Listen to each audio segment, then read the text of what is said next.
ത്തിന്റെ ഔഷധത്ത് നല്ലൊരു സിനിമയായിരുന്നു. ഒരു ഫാമിലി എന്റർടൈനറായിരുന്നു. അതുപോലെ തന്നെയാണ് ദിലീഷ് പോത്തൻ സാറിന്റെ അഭിനയം വളരെ മനോഹരമായിരുന്നു.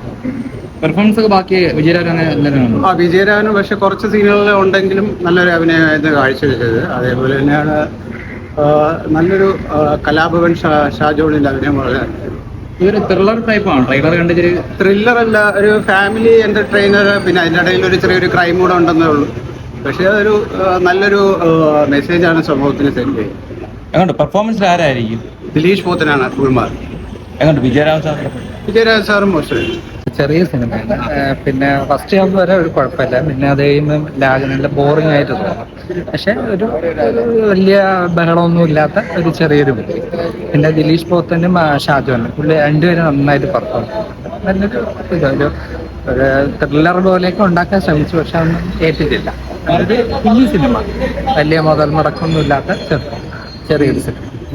കണ്ടതിന് ശേഷം പുള്ളിയുടെ വിജയരാഘവന്റെ വിജയരാഘവനെ ഞാൻ വിചാരിച്ചു ഒരുപാട് അദ്ദേഹത്തിന് പെർഫോം ചെയ്യാനുണ്ടാവും. അത് വളരെ കുറച്ച് റോളാണ്. ഈ സിനിമ ഫുള്ളും നിറഞ്ഞിരിക്കുന്ന ഷാജോനും ദിലീഷ് പോത്തനുമാണ്.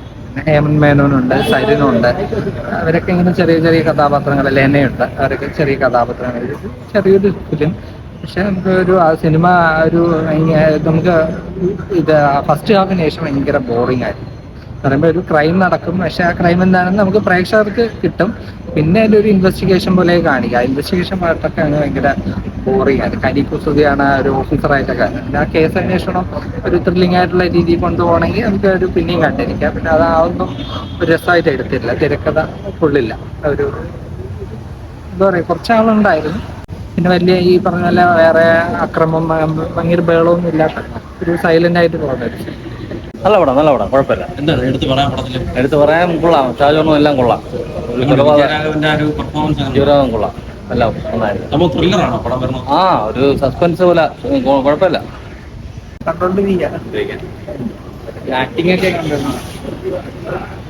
ആക്ടിങ്ങിൽ ഒരു സ്പൈ മോഡൽ ടൈപ്പാണത് ഇപ്പോഴേ. ഇപ്പൊ ആ ടൈപ്പിലുള്ള സിനിമയല്ലേ ഇറങ്ങുന്നത്. അത് കണ്ടോണ്ടിരിക്കുക, കുഴപ്പമില്ല. അത് ഒരു ഫുൾഫിൽ ആവുന്നില്ല കറക്റ്റായിട്ട്.